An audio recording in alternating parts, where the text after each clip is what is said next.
Bonjour à tous. Après avoir parlé fonction étanchéité lors du petit film précédent, maintenant nous allons parler plutôt de solution d'étanchéité.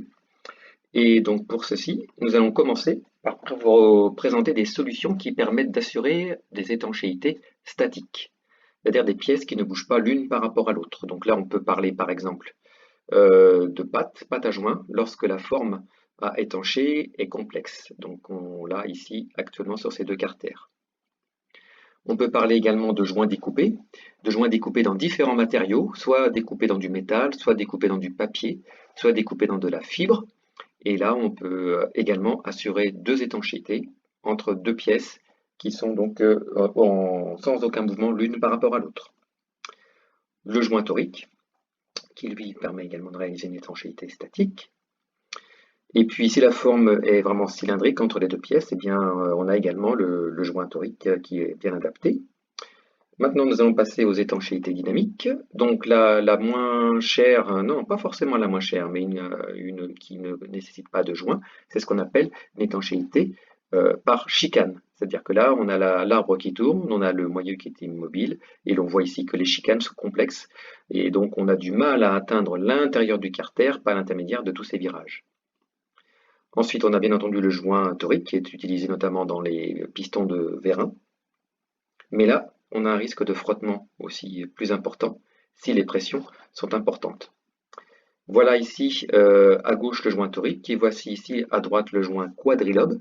Donc le contact entre le joint torique et la gorge, on a trois contacts et puis un seul contact avec la partie mobile, alors que pour le joint quadrilobe, on a 1, 2, 3, 4, 5, 6 contacts entre le joint et donc la partie fixe, et deux contacts entre la partie mobile. Si bien qu'avec deux contacts, on a une pression moins importante, mais on a quand même deux fois plus de contacts qu'avec celle-ci.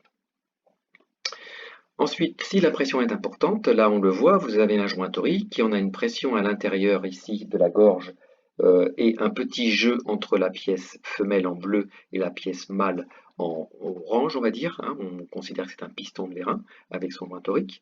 Deuxième cas, donc là on s'aperçoit que la pression est très importante à l'intérieur de la gorge, côté interne.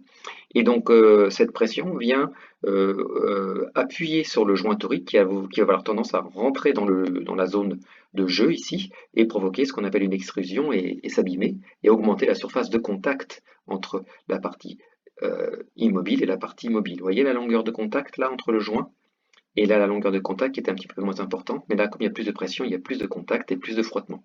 Alors ce qu'on peut faire, c'est combler les jeux par deux bagues anti-extrusion qui viennent canaliser le joint correctement pour éviter qu'il se déforme trop et qu'il passe dans le jeu qui est ici. Alors autrement, on a l'autre solution, effectivement, c'est ce qu'on appelle les joints à lèvres. Hein. On peut les appeler également des joints SPI quand on parle de fournisseurs. Donc un joint à lèvres, vous voyez, est constitué de quatre éléments importants. On a une structure en tôle pliée en repère 1, la lèvre intérieure, qui réalise, elle, l'étanchéité principale. Là, on imagine beaucoup de pression. Là, on imagine que c'est l'extérieur. Ensuite, un ressort pour plaquer ici la lèvre sur l'arbre qui lui est mobile. Donc ce ressort va avoir une tendance à comprimer la lèvre sur l'arbre. Et enfin, une lèvre extérieure, là, qui elle est une lèvre qui assure une étanchéité anti-poussière, hein, qui est moins performante en fait que la lèvre beaucoup plus épaisse qui est ici. Voilà, donc si on regarde un fabricant de joints, on s'aperçoit que on a un paquet de formes de joints. Là, vous les avez sous les yeux qui passent très rapidement, simplement pour vous dire que pour assurer une fonction étanchéité, les solutions sont nombreuses, très variables.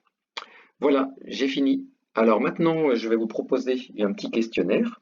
Donc, comme d'habitude, vous allez prendre une feuille A4 et inscrire en bas en majuscule votre nom, prénom, classe, et noter également le nom du document qui s'appelle S115 vidéo étanchéité partie 2.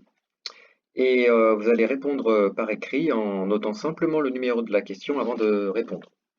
Alors, la première question, c'est quelles sont les deux familles d'étanchéité principales? Question numéro 2. Citez-moi 5 solutions d'étanchéité statique. 5 solutions qui permettent d'assurer l'étanchéité statique. Question numéro 3. Citez-moi 1, 2, 3, 4, 5 solutions également qui permettent d'assurer une étanchéité dynamique. Et enfin, question 4. Quels sont les 4 composants principaux d'un joint à lèvres? Voilà, écoutez, bonne fin de journée et puis je vous dis à bientôt.